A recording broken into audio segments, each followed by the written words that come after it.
Good morning, everyone. Please indicate you can hear me. I was knocked out by the network. If you can hear my voice, please indicate in the chat room. Very clearly, Messi. Very clear. Okay. Thank you so much. I'm sorry about that. I was about speaking when I was knocked out by the network.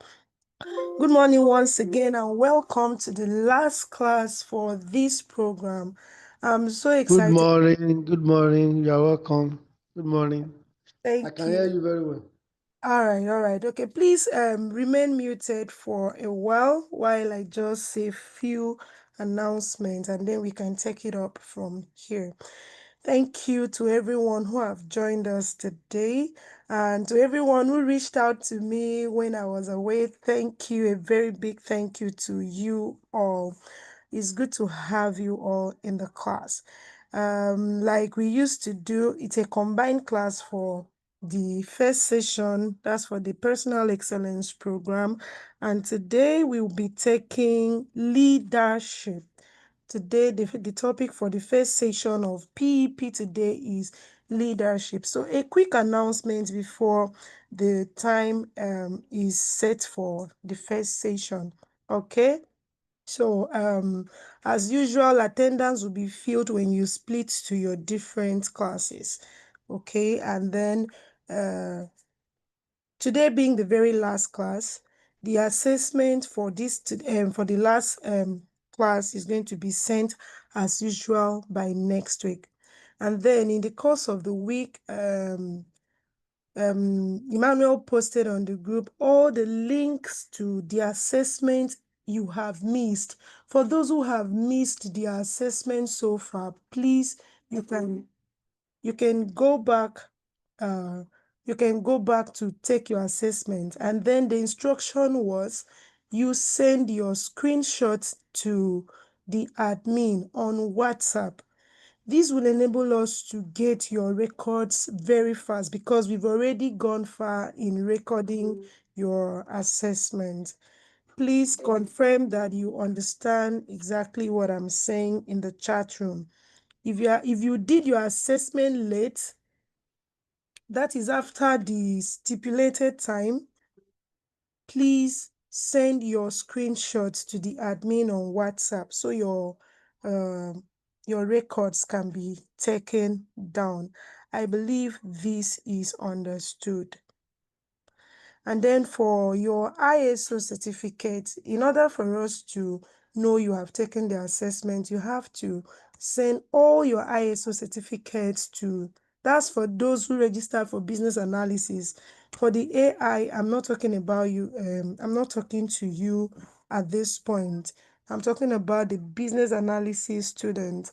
So if you have done your ISO and you've gotten your certificate, please email it to the email address that was sent to you on your group. All right. Thank you so much. And then finally, before we still have announcement before the end of the class, we will still put the announcement through. Okay. So before we start the next session, the very last announcement for now is that the graduation ceremony is going to be taking place on a moment, please.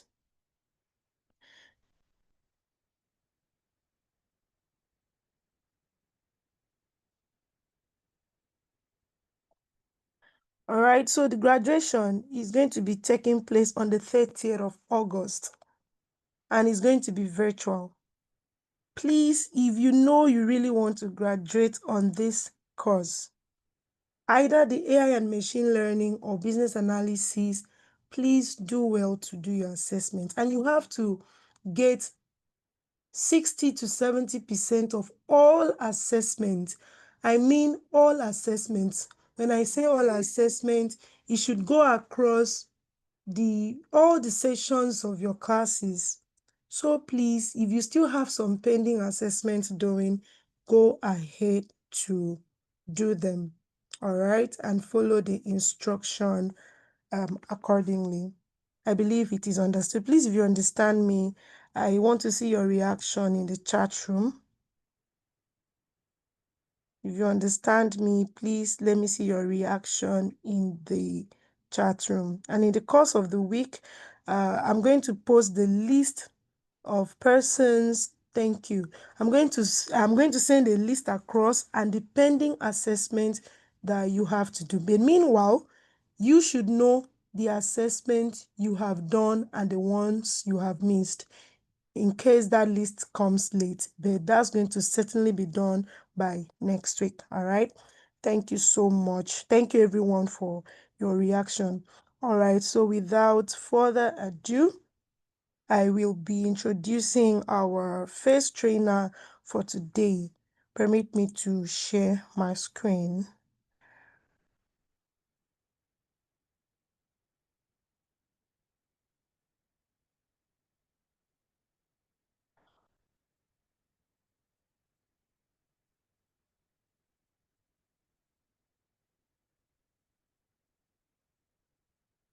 Please, can you all see my screen? Yes, I can see your screen. Okay, thank you.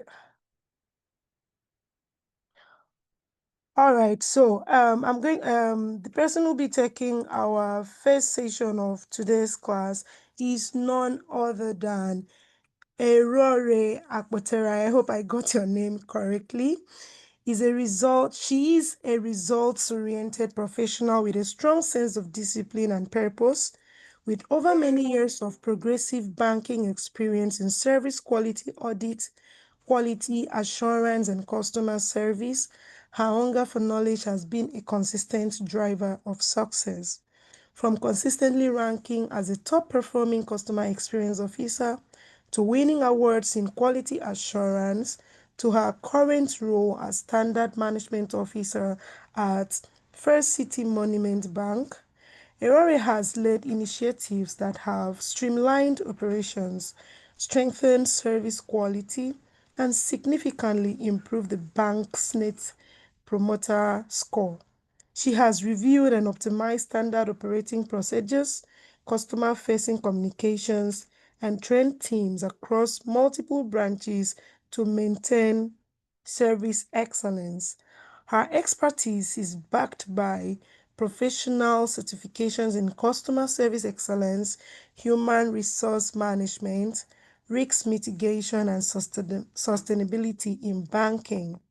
Currently completing her MBA at Rome Business School, she blends academic insight with hands-on leadership to show how discipline, integrity, and operational excellence can be the catalyst for innovation. For innovation and sustainable success. Ladies and gentlemen, with a round of applause in the chat room, let's make welcome our first trainer for today who will be taking us on leadership. Please make welcome Erore. Thank you so much, Erore, for joining us today.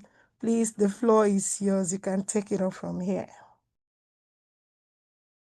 Thank you very much, Mercy.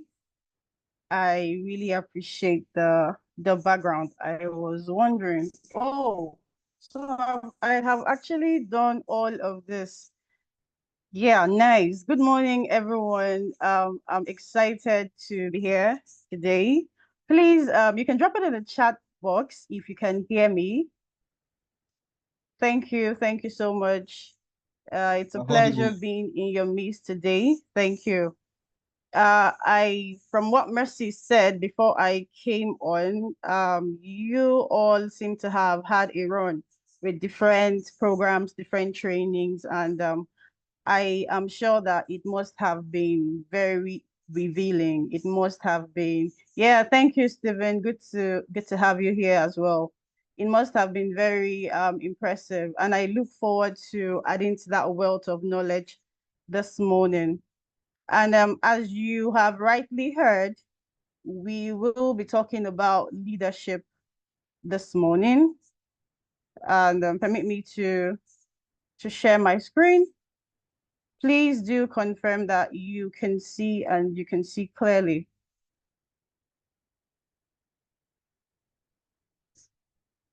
Can we? Yes, we can. Yes, I can. All right. Thank you so much. Um, we are looking at leadership this morning.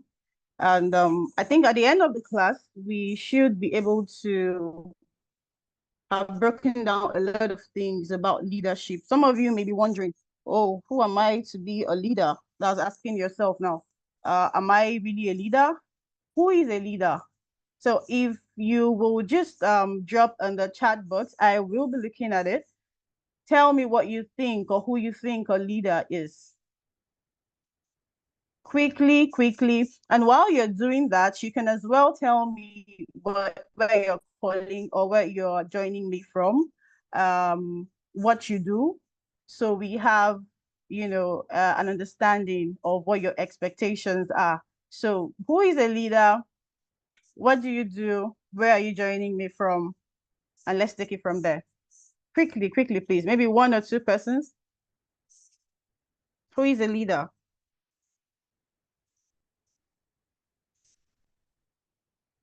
Or is there anybody who wants to unmute and speak to that? You can also unmute and speak. Come on, I want to believe that this class is an engaging class.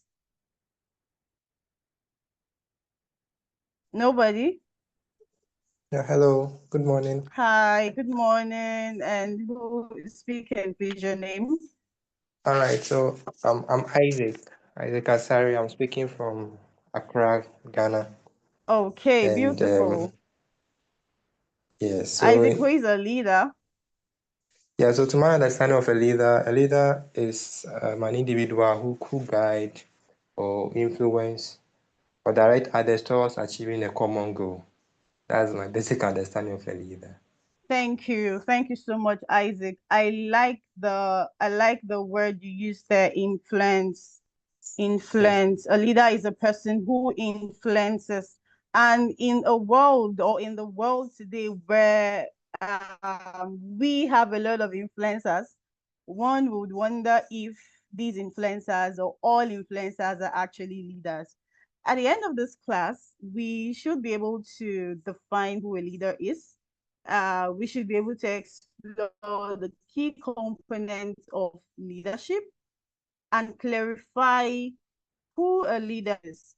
There are many definitions of who a leader truly is.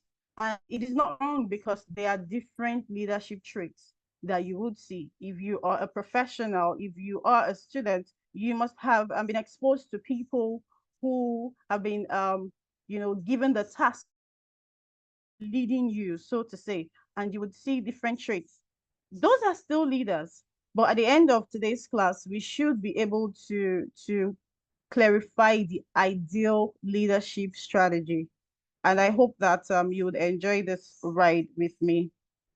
So like every other person has rightfully said, a leader is a person who influences a group of people towards the achievement of a goal.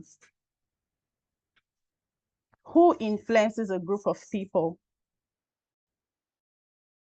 What someone or a group of people to say, you know what, we trust you, we will follow you. The goal that you want to achieve, we will ensure and will help you to achieve it for the common good. What is that thing that people would look at in you and say you are worthy of being followed? We'll find that out shortly. There is a mnemonic here for leadership that will help you understand the basics. I mean, it is not something we need to crack our heads about. I'm talking about leadership now. It is simple. When you see an ideal leader, what comes to mind? An ideal leader will be a person who is committed to a purpose and influences people to achieve that purpose. So the mnemonic here are the 3 P's: person, purpose, and people. So you can quickly write that in the chat box: person, purpose, people. Person, purpose, people. I see you, Omotala, your definition of a leader, a person who serves and guides a person or a group of people. That's right. Oh, somebody said the screen is not showing. Can you see the screen now? Benefits. We can see your screen. All right. Mnemonic for leadership, yes. Thank you. So person, purpose, people. That is how you know who a leader is. Is a person who is committed to a purpose and influences people to achieve that purpose. At the end of today's class, we'll be able to tell which leader actually does all of this. You may have some questions as we go. You can put them in the chat box. We would have a time to visit the questions and, share ideas, provide answers to them. So is leadership a position of office or authority? There are two questions here. I would like us to answer them. Or is leadership an ability in the sense that he or she is a leader because they lead? So first question, let's go. Is leadership a position of office or authority? Who can answer that?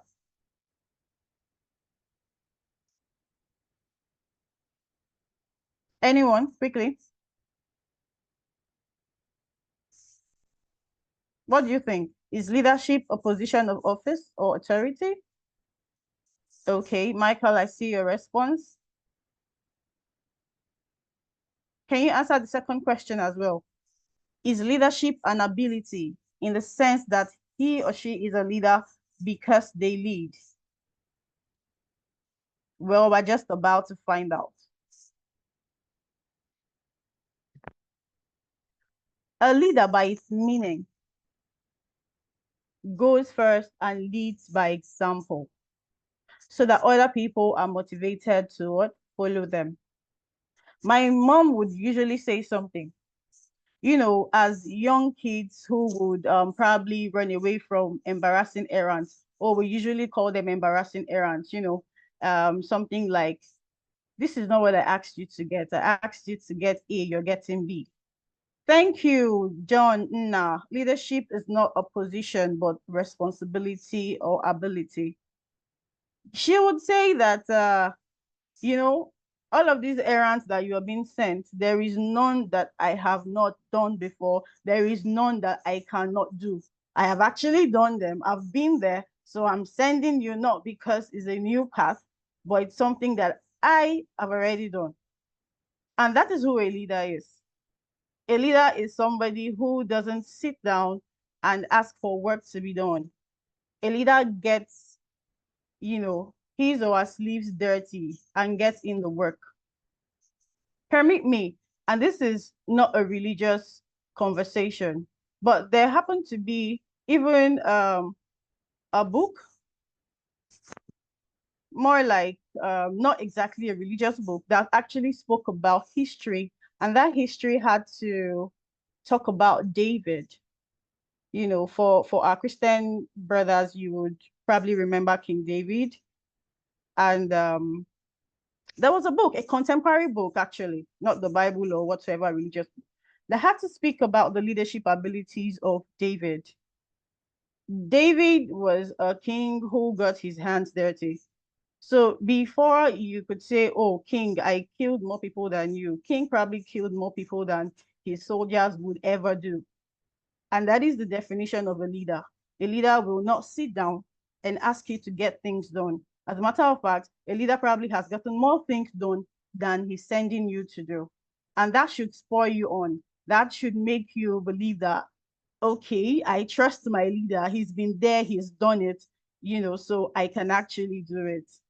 To be a leader, you must have a deep-rooted commitment to your goal. And it doesn't matter where you are in terms of your career, in terms of your goal. It doesn't matter what age you are. At some point, you are responsible for people. At some point, you're responsible for your siblings, for your colleagues at work, in the church, in the mosque, wherever. You, maybe two persons, three people, a group of people, a large number of people, a conglomerate, you at some point you are placed in a position where others look up to you. So how do you act? You need to have a deep commitment. You need to have set your goals down to say, oh, this is what I want to achieve. There are people who are looking up to me to achieve this, and together we can achieve it. If you're following, let me see that in the chat box. Tell me you're following.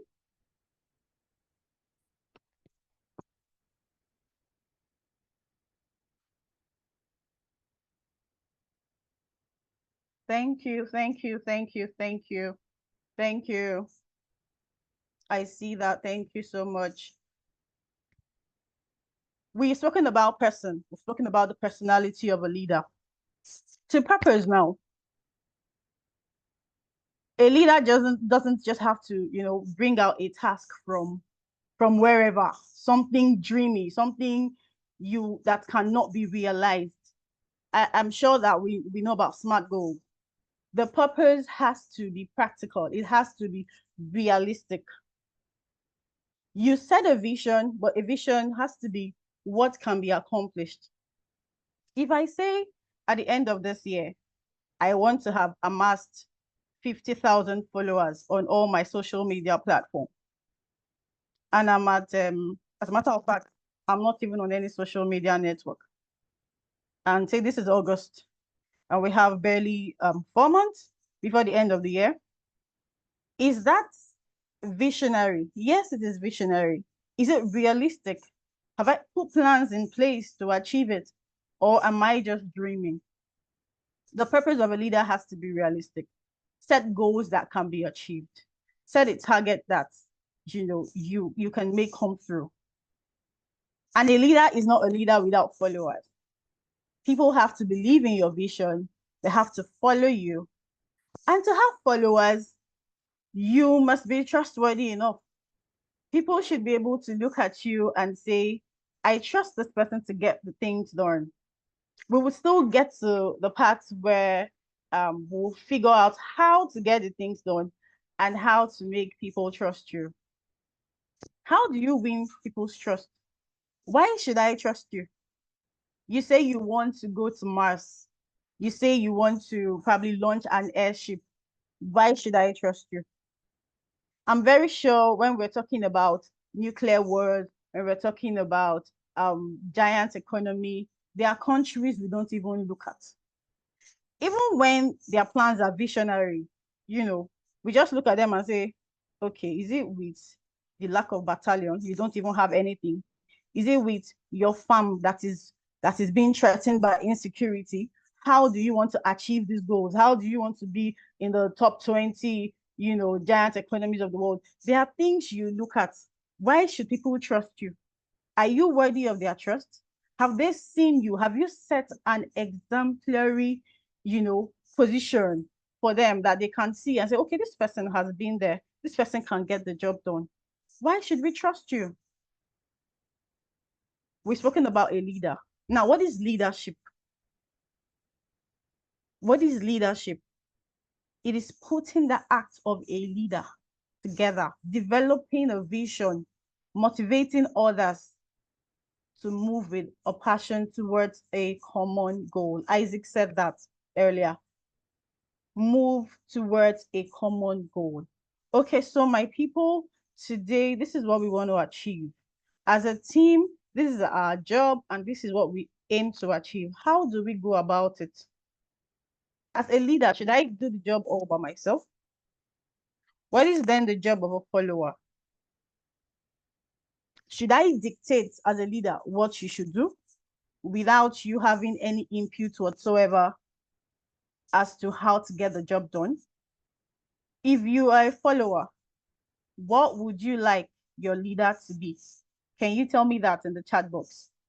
If you are a follower, what would you like your leader to be? And if you are a leader, how would you like to lead?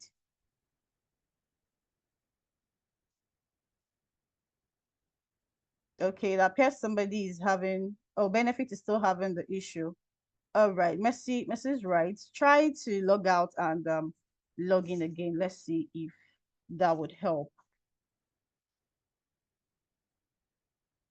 So as a leader or as a follower, how would you like to be led as a follower? How would you like to lead as a leader?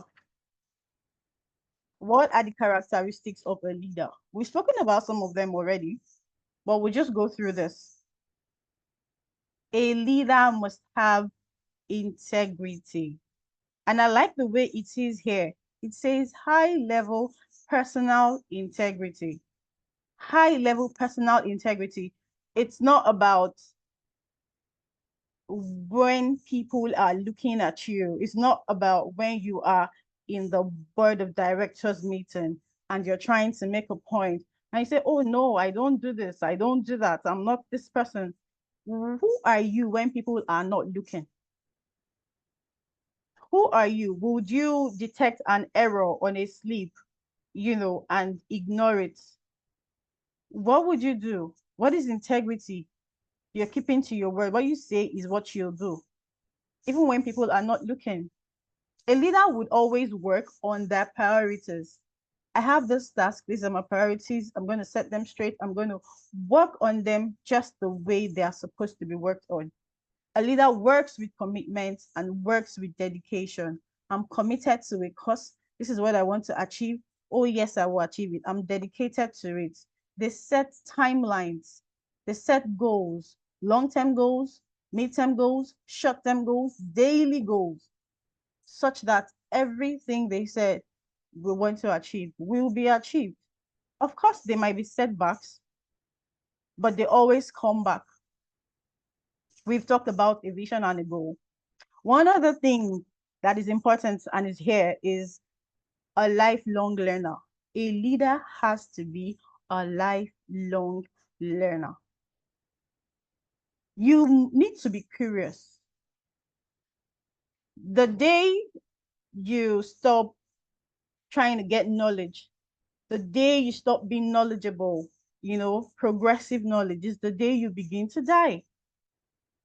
And that is not death as in physical death, because the world just moves past you. Between 1978 and 1990, the amount of knowledge or technical know-how and every other data that was embedded into the Internet of Things, right, compared to what we have garnered today or what we are still gathering, in fact, you can't even compare, because knowledge seems to be increasing on a daily basis. So what if you say to yourself, oh, I've achieved some level of greatness, I do not need to learn anything, and probably stopped learning back in 2022 or back in 2023. And then the age of AI is here. And then we are doing humanoids, or probably building humanoids, building robots to take our dash door delivery, to take a whole lot of things. Where are you as a leader? How do you manage a team, a progressive team? How do you manage people who are, who have taken it upon themselves to be curious all the time? How do you manage them? So you have to keep learning. There is no end to learning. Be motivated. Why won't you be motivated? Even when you are down, you bring yourself up. You need to tell yourself, you got this, you can achieve this. An ability to communicate. Why would I trust a leader who doesn't know how to tell me what she wants to get done? I mean, you have to be a strong communicator, be enthusiastic. If you probably go to the office and your leader comes in tired, your leader comes in dejected, oh, we can't get this thing done, or he tells himself, oh, I cannot get this thing done. You as a follower, how would you get it done? Timothy, are you saying something?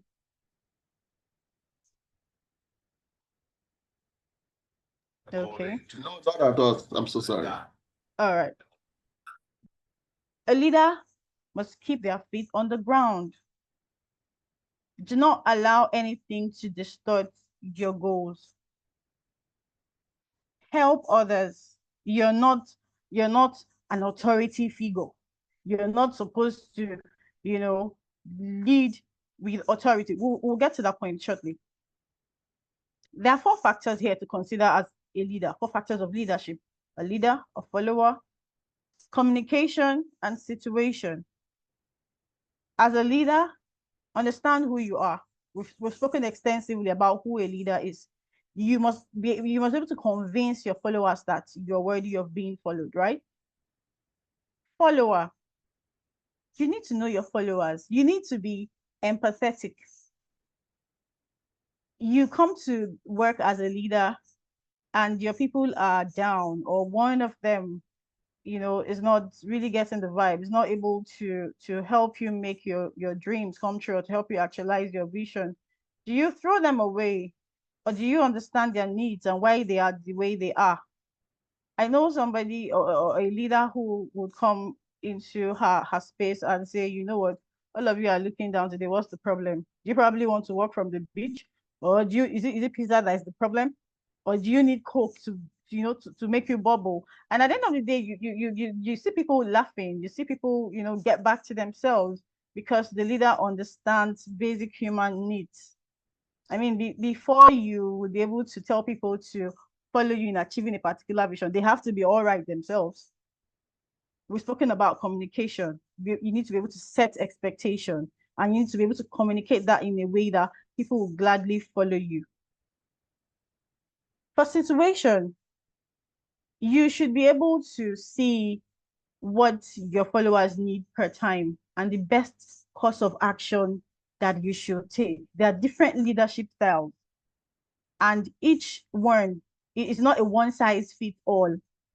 The situation determines what leadership style you should, put into a particular situation to make that situation work for the best. Please let me know that you're following. You can say yes, yes, yes, yes Yes, we in are the chat following. box. Yes, Okay, thank yes, we you. are Thank you, following. Stephen. Thank you, Stephen. Now, why do we have management here when we're talking about leadership? That's because we oftentimes, say leadership is management, management is leadership, but they're actually different, in the sense that management sees human resources, and I'm talking about manpower right now, sees tools, sees operations, sees every part of a body as the tools to achieve a particular goal. So management doesn't really care how you get the job done, permit me to speak, so long as you get the job done. So it's all about planning, organizing, directing. So when you say management, you're talking about the whole body to make an organization work, the whole body that is making something work. So in an organization, you could have different divisions. You could have logistics and supply. You could have customer experience. You could have quality assurance. You could have finance. All of those bodies come together to make that organization work. But leadership is actually also a part of management, is a subset of management, because under management, there's still the leadership that has to make people get the job that management wants done. You can see from the picture on the screen, leadership to get the work done, while management encompasses all of the things that we need to get the job done. And I want to believe that that is clear. We still went ahead to show the different skills we have, the different management skills and leadership skills. You can see right in the middle of this Venn diagram that there are skills that are interconnected. So we have interpersonal skills, very important for both sides of the divide. Supervisory abilities, the ability to supervise, to make sure that people get what you want them to do done. And you need to have the technical knowledge. As a leader, you cannot sit back and wait for people to get the work done. You need to understand what's going on. If it is anything your follower gives to you that you take and probably go to present at the board meeting, and then you get there and you're asked questions that are not in your slides, how do you respond if you do not have technical know-how? I mean, if all you do is, okay, send in the report, what did you write here, what is this, what is that, then you go and submit. You do not understand how it works. Let me use Bobo. Your followers will Bobo you. You should have the ability to what? Make decisions. So look at the other skills. We'll just run through them for the sake of time. Discipline, project management, negotiation and persuasion, the ability to as a manager, you should have that.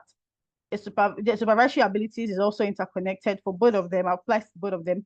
Pay attention to details, follow plan, stand up to your subordinates, set goals, measure them, know when they are being met, re-strategize if they are not being met, and figure out a way, to get it done. As a leader, you should be able to coach. You should be able to coach. There's this kind of coaching plan we have for people who are not up to par. So in the organization where I work, in a particular subset of that organization, we set KPIs for everybody, right? So we set KPIs and we expect that people meet up to that particular KPI. Now, at the end of the month, there are certain people who may not meet the KPI, and KPI is key performance indicator. So people may not meet that KPI. Do you throw them away as a leader? What do you do? So we set them in a bucket and say, oh, these are bottom performers. Can we give them a month of coaching? See how they come up? And this works all the time. It works because some people from that bottom performing bucket would usually climb up, and let's not talk about the ones who refuse to climb up. That would be for another conversation. So you need to have empathy, be motivated. We've spoken about it before. Communication, it cannot be overemphasized. Be able to delegate duties, give responsibility. I had a meeting yesterday where I anchored, and a colleague of mine also anchored. At the end of the day, our group head said, you know what, I would like to make this go around. It seems that we're using some hands a lot these days. So let's try to, let other people come in the mix. You should be able to. I know we may be biased as leaders. We may have people we feel like they always represent us all the time. But there are people you should also try to bring in, delegate responsibilities so that everybody is carried along. Everybody feels important in the organization. I want to believe that we'll go through all of these slides by the time we're done so we can have a better understanding of these things that we're talking about. Have a deeper understanding of your job. Have the ability to innovate, be innovative, the forward thinking, stand up to superiors on your followers' behalf. What are the attributes of a leader? We've talked about vision, we've talked about passion, we've spoken about integrity, and you have to be honest. You have to be honest. Be curious. We've spoken about how you need to be a lifelong learner. Please, if you're following me, let me know. If I'm too fast, let me know. I'm trying to make sure that we go through all of the content before our time is up, and so that we will have time to ask questions, right? But I would double down on things that we need to emphasize in the course of the training. We're talking about curiosity, right? And you should be able to take risk.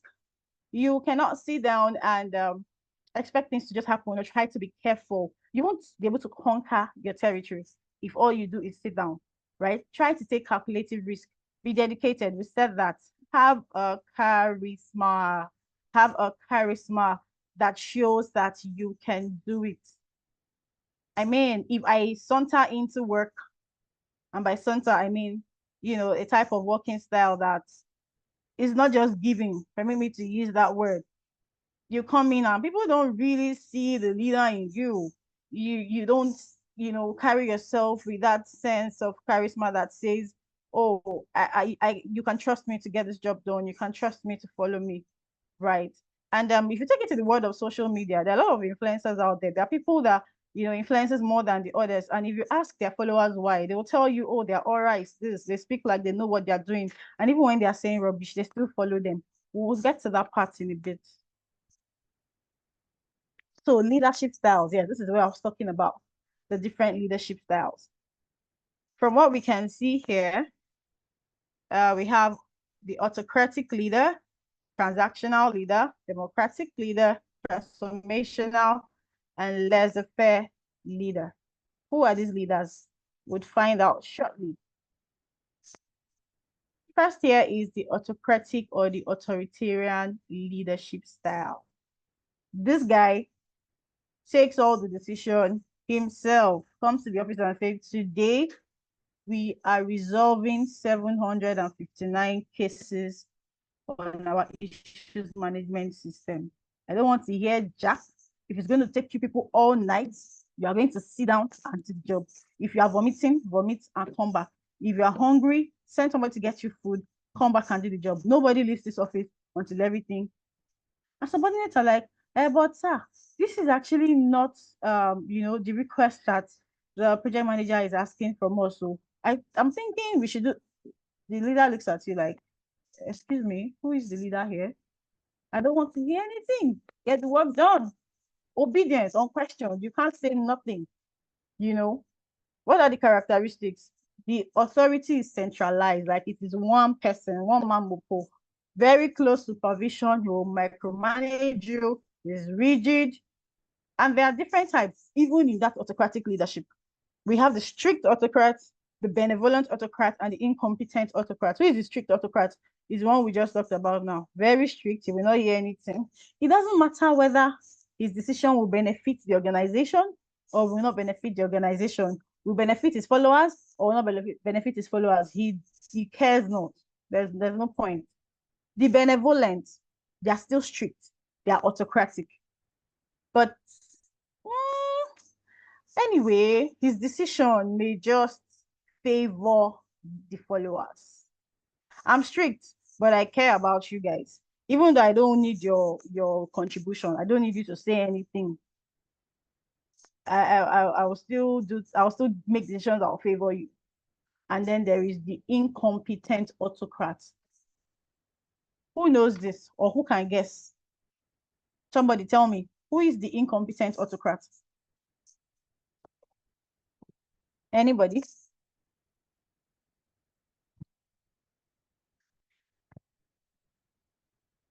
Anybody? Stephen, you want to say something? Who is an incompetent autocrat?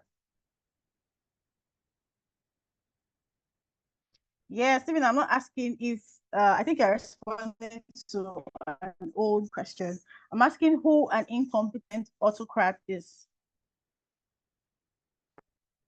Okay. Yeah. Yes. I like Ojo Olape.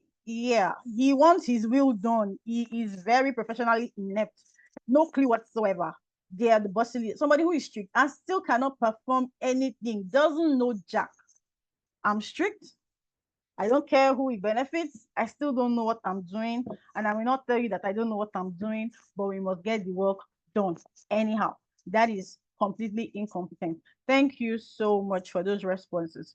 Who is a paternalistic leadership? From the name, you can see that, oh, he's a father. He cares about us. He's still authoritarian, by the way, but he considers his subordinate. It's a thing that is probably used in Asian culture, Japan exactly, and that is because they have this culture of the paternal culture. They look at seniors as, of course, seniors. They are daddies. They should make the decision. Let's respect them and all of that.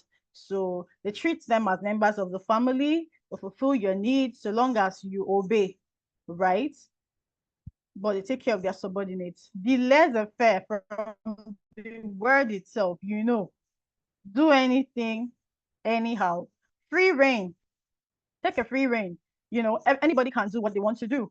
They allow the group to establish their own decision making. The leader does not direct. Okay, what do you say we should do today? How do we go about this? You people just do what you want. It's a permissive style. The only time the leader will probably jump in will be when the roof is on fire. And I hope it's not too late that time. This kind of leadership is only actually successful when the followers or the subordinates are competent. So when you have competent subordinates who you're sure will get the work done and you give them free reign, they are responsible people. So they just do, their stuff to get the work done. But imagine where you have incompetent subordinates. The house is going to be on fire every other day. But what do? They actually encourage creativity. They encourage you to take risks. They encourage you to go out there, find what works. It creates employee buy-in. You can speak, you have an opinion. Your opinion is heard, is welcomed, right? The environment is welcoming and it builds trust. This is a participative or democratic leadership. We've spoken about the autocratic, we've spoken about the paternalistic, we've spoken about the laissez-faire, and this is the participative or the democratic leadership. Just like democracy, the word democratic, you can participate in decision making. Final decision is combined effort of individuals. Of course, it's democratic. Authority is decentralized. It's not coming from the top. Everybody has a say. There is freedom to speak. It's usually considered more effective than other styles, as you can see, right? Now there is one we call the transformational leadership. Transformational leadership. This really looks good, by the way, as from what you can see. For transformational leadership, we have intellectual stimulation, individualized consideration, idealized influence, and inspirational motivation. In this kind of leadership style, man, you can even tell from the way I'm talking, it's cool, it's classy, it's progressive. When I say progressive, it means that it is new every morning, like it betters itself. It is better than today. Today is actually better than their yesterday. They move with the times, so they evolve. There's innovation, there's creativity, they challenge themselves. There is a part of mentorship, there's empathy. This leader looks very correct. It comes correct, right? There's empathy, purpose, there's strength, skills. The leader is like a role model. He walks the walk. Whatever he says he's going to do it. You can see this kind of leadership style in the fintechs of the world, the OPs of the world. They evolve, they come in and they just break grounds. If you go close to them, their leadership style is usually transformational. They set clear vision, they're optimistic, they're inclusive, they do the whole diversity and inclusion thing, they're productive, they embody value. You see them out there, they're outspoken. They are not like the ones who have decided to stay back in the stone age. So today they come out. Is it social media that's trending? Let's trend. Is it TikTok? Come on, let's have a TikTok account. As an organization, as a leader, transformational. They're open to ideas. They will probably send their subordinates abroad to go and learn the in thing. They come and tell you, oh, they are new buzz. They have a lot of things to show you, right? To showcase. These are transformational leaders. And that is a transformational leadership style. Then there is another one, the ethical leadership style. I want to believe we are following. Please tell me we are following. There is the ethical leadership style. Now, in this style, thank you, Stephen. Look at the traits that we have right here. This leader has integrity. The interest of the company is at the heart of his activities, is at the heart of its service, both financially and morally speaking. I want us to finish ethical leadership before I'll tell us something about transformational leadership that we just passed. This guy right here, he will not take any risk that will put the organization in jeopardy. He's not morally corrupt. He will not pad budgets. He will not inflate things. He is morally upright.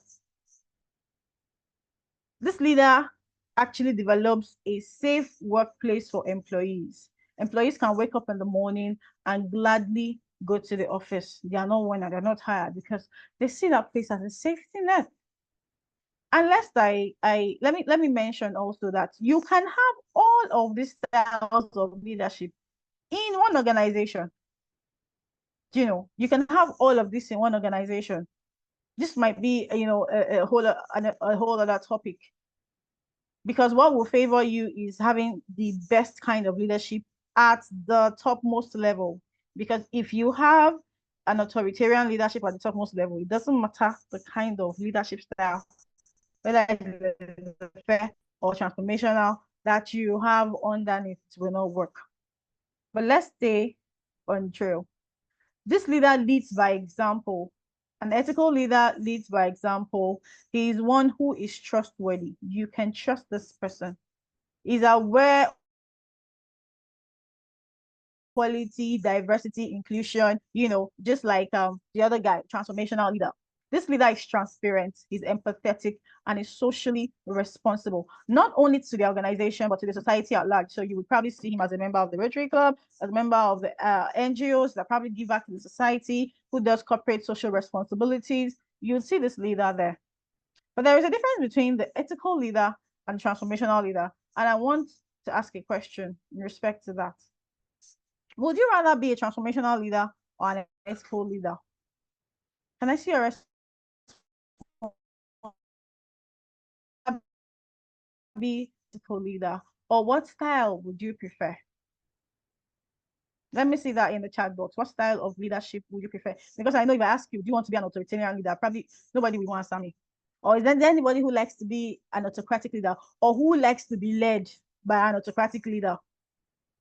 Yeah, Stephen says he would rather be an ethical leader. Okay, why don't you want to be a transformational leader? Can you answer that quickly for me?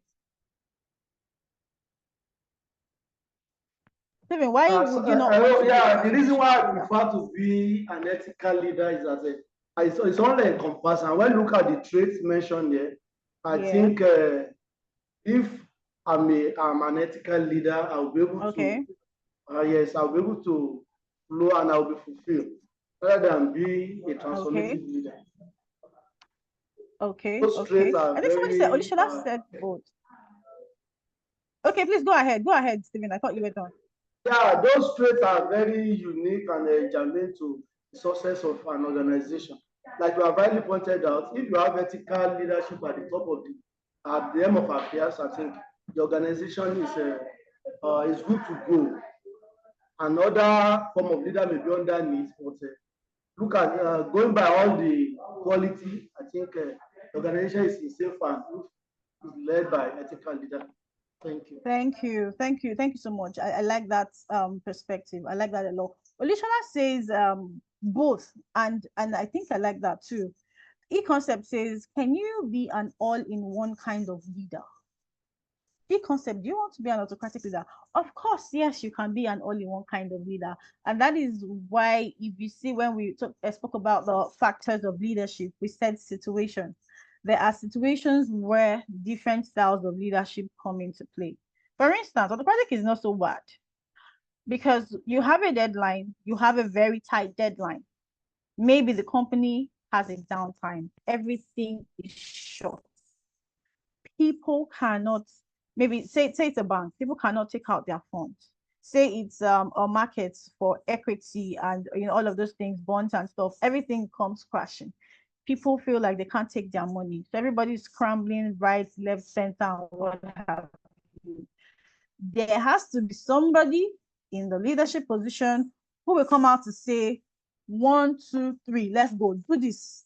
And it's not consulting anybody at that point because the organization is in a tight fix. They need somebody who is smart, who has everything that can make a decision immediately. There's no time to come on the board and sit down. There's no time to discuss. We're taking this and we're doing it straight up. Yes, so that comes into play. Now, Shola said both, which is perfect. I was going to say something about transformational leadership. The thing about transformational leadership is that, because they are open, because they are very open to growth and what have you, that transformational leader can steer their followers or their subordinates in the right direction or the wrong direction, anywhere he wants you to go, because he is so good at what he does. Looking at all of the traits, because he's so good at what he does, you will follow suit. So if that leader wants to move everybody to commit fraud, he will gladly succeed. But if it is an ethical leader, and when I say an ethical leader, I'm talking about a transformational ethical leader, like a transformational leader who is ethical in their dealings, then that is the perfect kind of leadership. The fusion of both the transformational leader and the ethical leader. Yes, Grace, I like that. Transformational leader can transform into something wrong or something unethical, yes, but an ethical leader will always do the right thing, whether legally or corporately, yes. So that is why a fusion of both will ideally make the right kind of leadership style. Thank you so much all for your contributions. Now, what are the 7 secrets of inspiring leaders? We're going to go through this one real fast for the sake of our time. What are the secrets of an inspiring leader? Are you here and you're an inspiring leader? What are these things you should look out for? And do not forget, when I started, you are a leader at any point in time of your life. Whether you are a group of 2, 3, 4, 5, 7, 1,000, 1,000,000 persons are looking up to you, you are a leader. So for an aspiring leader who wants to, actually make good the position that you have found yourself in, ignite your enthusiasm. You cannot inspire unless you are inspired yourself. If you have nothing to look forward to, what are you going to tell your followers to look forward to? This quote here says, nothing great was ever achieved without enthusiasm. Ignite that. Navigate a course of action. You need a vision. I mean, you can't just be like that and expect people to follow you. What are we following you for? What do we hope to achieve by this following? Right? Navigate a course of action. Set goals and be idealistic. Sell the benefits. What are the benefits of following you? What am I going to gain if I follow you? Paint a picture. People do this a lot. I think I have actually met a lot of people who paint pictures. They paint pictures so well that even though they do not achieve it immediately, the picture they have painted will keep on making their subordinates press forward with them, continue to struggle with them. Paint a picture means give them something to visualize. Oh, by the year 2020, this training session, we're looking at having it in France. And everybody starts saying, that would be nice, though. That would be nice. The leader doesn't have money in the pocket, though. There's no money in the account. But France, how can we make this happen? How can we make this happen? Paint a picture that people look up to, and they'll get the work done. Stories too can also include personal stuff that will make people establish a connection between the leaders and the team. I think I've been fortunate to have good leaders in my space. I've been fortunate to, also lead a group of people, and all of these things come in handy. Because when you paint a picture, when you include stories, people can see themselves in your dream, they can see themselves in your story, and they'll want to follow you. Invite people to give their ideas, to give their opinion, and you'll be surprised at the new ideas that you will garner from all of this participation. Optimism, reinforce it. People have to be optimistic. You cannot come and dampen my shine. You cannot come and dampen my spirit. This is what I want to achieve, and I'm going to go forward in achieving it. It's a happiness magnet. If you stay positive, good things, good people will come your way. They'll be drawn to you. I can do this. I want to do this. This is going to happen. Stay positive. Reinforce it. Encourage potential, right? Do not look down on people. I mean, this is my subordinate. What does he have to offer? What is it? If you actually look close, you discover different potential, and you may not expect, the same thing from everybody. Everybody they all have their specialties. As a leader, it will take a good leader to look out for what people know how to do best, and urge them on to give their best at that particular thing. It's just like gathering. I know we may have seen this analogy before. Gathering the fish, the elephant, the monkey, hippopotamus, and what have you, and tell them the person who swims the farthest is the best. What has the monkey got to do with swimming? Or what has the lion got to do with swimming? Or you gather those same people and say the person who climbs that palm tree in my background is the best person. I mean, they've got their different potential. So you need to see, where people excel in and make that work for them. Oh, okay. John cannot hear anymore, but I think people can still hear me. Okay. This is as a leader, which would you prefer? Yes, you are loud and clear. Will you prefer? All right, thank you, Mercy. As a leader, which will you prefer? As a subordinate, which will you prefer? I know you can't see my screen clearly, so just type in the task box, the chat box rather. As a leader, which will you prefer? Do you want a traditional leader who will assign tasks to the employee and just receive results, as in and out? Or would you rather have a supportive leader that would assign you a task, mentor you to get the work done, and receive the results? As a leader, which would you prefer? As a subordinate, which would you also prefer? Let me see your responses. Yes, a supportive leader, a supportive leader, a supportive leader. Thank you so much. Thank you. A supportive leader is all that we want, and we need to also be supportive leaders to our subordinates. Support people, embrace their potentials. Let's bring out the best in them. Yes, a supportive leader is preferable. Bring out the best in your subordinates. Be the best leader that you can be. All right. So the secret of leadership is simple. Do what you believe in. Paint a picture of the future. Go there and people will follow. It says to go there. It doesn't say to sit back and tell your followers to go there. If you read I think the book has to be David and Goliath something. I think I would recommend that if you want to see how a leader works, because when they say go there, I have done this before. Like I have done this before. When do you know the pump that you get when a leader? I did it. I got an award for it. Now I want you to do it so that you can actually shine also. A supportive leader who would tell you, who is not afraid that you would probably be, explore more than they have explored. That's the kind of leader that you should be. Thank you so much. So here I will take a couple of questions before we wrap up the session. So please, you can raise your hand if you want to ask a question, or type your question in the chat box. I think I'm seeing something here. One of the biggest points of controversy in leadership theory is the idea of transformational leadership versus transactional leadership. The debate centers on which style is truly more effective and ethical. Can you speak to this? All right, e-concept.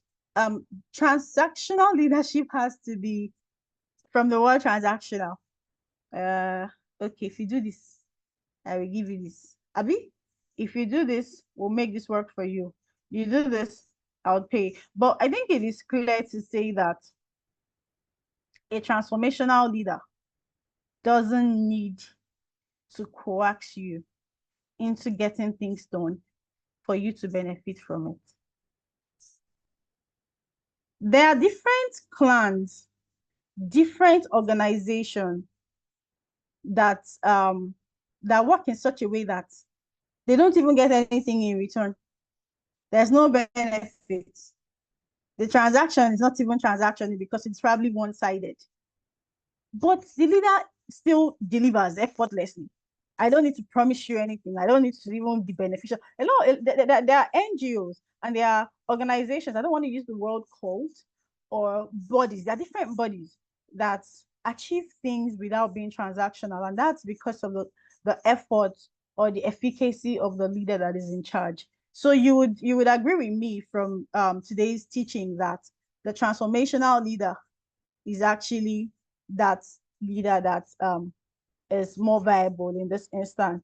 And the fact that you had to add ethical into it, we said that already. So it's a fusion of the transformational and the ethical leadership style. So e-concept, I want to believe that answers your question.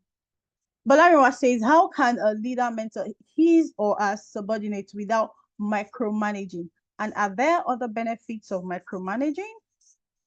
So it depends on what you're working on. First, you would not mentor with micromanaging. I don't want to believe that micromanaging and mentoring goes side by side or can be in the same sentence, because you're mentoring, you are setting a target, you're trying to achieve a particular goal. So you're with your subordinates saying, okay, I want us to achieve this within this particular space of time, right? You should be able to open up, you should be able to explore the potential of your subordinates, and you cannot get that done with micromanaging, because micromanaging, you want them to do things the way you want them to do it. You don't want them to bring in their ideas. You don't want them to be innovative or to be creative. So you just say, do this, do that. Micromanaging, yes, benefits are, I want to get this report before close of business today. This is 10:30. I want to get this report before close of business today. As a leader, I can ask you 10 times, where's the report? I see you standing up to take a break. Where is the report? You want to go and eat. You might eat on your desk because you've not sent my report. That's the kind of micromanaging. And is this effective for the time being, for the task at hand? Is it sustainable? Definitely not sustainable. But anyway, I hope that answers the question. Mercy, this is 10:31. Can we still take more questions? No. I All think we right. will have to pin the questions for now. All right. Thank you so much. So that brings me to the end of this conversation. It's been a pleasure. Thank you. Thank you so much for a beautiful session. Like, it was really inspiring and it was engaging, and I believe everyone on the call could relate with everything you said. Thank you so much. Please, a very big round of applause to our first trainer.